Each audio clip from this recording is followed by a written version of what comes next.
This is what I've been talking about, 20% increases on the tax bills that just came out in the south suburbs.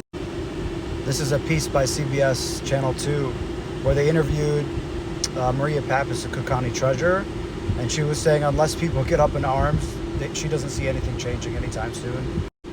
She was talking about how the tax base is just getting smaller.